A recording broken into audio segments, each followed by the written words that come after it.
Serum institute of India ने पूरे देश में चलाए जाने वाले HPV cancer public awareness campaign की शुरुआत की।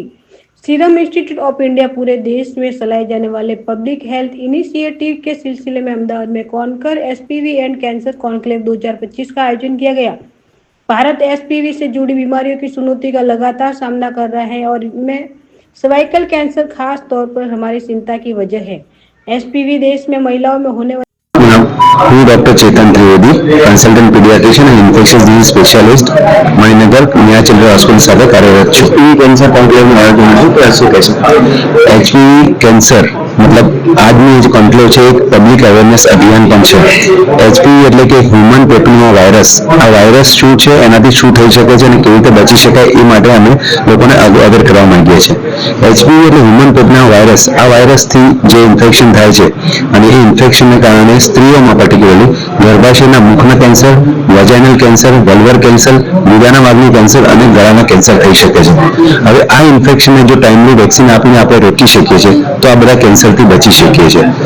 આ રસી એ સ્પેશિયલી એવી રસી છે, ઇફેક્ટિવ છે, સેફ છે અને એ મેલ અને ફિમેલ બંનેમાં આપી શકાય છે। કારણ કે આ ઇન્ફેક્શન છે એ ભલે એ ગર્ભાશયના મુખનું કેન્સર કરતું હોય છે પણ ઇન્ફેક્શન મેલ અને ફિમેલ બંનેને થશે। આ ઉપરાંત મેલ બાળકો મતલબ જે છોકરાઓ છે એને પણ આ ઇન્ફેક્શન લાગે તો એનાથી ઘણી વખત ગળાના કેન્સર ઓરોફેરિંજલ કેન્સર કહેવાતું હોય છે, એનલ કેન્સર, ગુદાના ભાગનું કેન્સર અને પેનલ એટલે શિશ્નનું કેન્સર પણ થઈ શકતું હોય છે।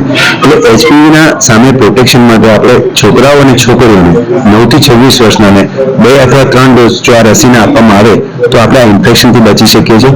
આની સાથે જો સ્ત્રીઓને જે પર્ટિક્યુલરલી ગર્ભાશયના મુખનું કેન્સર જે રોકવા માંગીએ આપણે તો એમના માટે એક સ્ક્રીનિંગ ટેસ્ટ બહુ જરૂરી છે। જે મહિલાઓ 35 વર્ષની છે એમને પહેલી વાર એકવાર પેપ સ્મિયર નામનો રિપોર્ટ થતો હોય છે અને બીજી 45 વર્ષને એમ 2 વાર જો તમે કરાવો તો ડેફિનેટલી તમે આ ઇન્ફેક્શનને વહેલું પકડી શકો છો અને એનું ટ્રીટમેન્ટ કરી શકો છો। નોર્મલી આના બીજા કોઈ સિમ્ટમ્સ એવા નથી કે જે આપણે એ કેન્સરને જલ્દી પકડી શકીએ, એટલે જેટલું જલ્દી પકડીને આપણે પ્રોપર ટ્રીટમેન્ટ કરીએ તો એનાથી થતું મૃત્યુ અથવા કોમ્પ્લિકેશનથી આપણે બચી શકીએ છીએ। હું વાત કરું છું આજે conquer cervical cancer conclave Ahmedabad શહેરથી। હું છું ડોક્ટર દર્શના ઠક્કર, એક સિનિયર ગાયનેકોલોજિસ્ટ અને લાઈફ કોચ। દરરોજ એક વિમાન 200 જણા બેઠા હોય તૂટી પડે તો કેટલું તોફાન થઈ જાય, આપણા મનમાં દુઃખ થઈ જાય, દેશમાં સમાચારો ફેલાતા થઈ જાય। આટલી જ સંખ્યામાં ભારત દેશમાં દરરોજ સ્ત્રીઓના મૃત્યુ થાય છે। દર 7 મિનિટે એક મહિલા પોતાનો જીવ ગુમાવે છે સર્વાઇકલ કેન્સરના કારણે। આવું કેમ? કારણ કે મોટા ભાગના કેસ સ્ટેજ આગળ વધી જાય ત્યારે ડોક્ટર સુધી પહોંચે છે। જાગૃતિની બહુ જ જરૂર છે કે લોકો પોતાનો ટેસ્ટ કરાવે।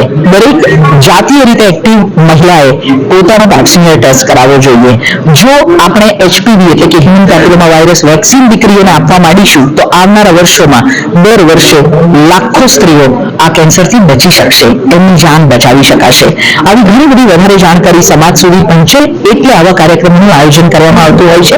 અને આજે અમે સૌ વાત કરવાના છીએ કે કેવી રીતે રસીકરણનો ફાયદો થાય, આ રસીકરણ કોણે ક્યારે કેવી રીતે લેવું જોઈએ। વધારે માહિતી માટે અમારી સાથે જોડાયેલા રહેજો અને વધારે વાતો કરતા રહેજો।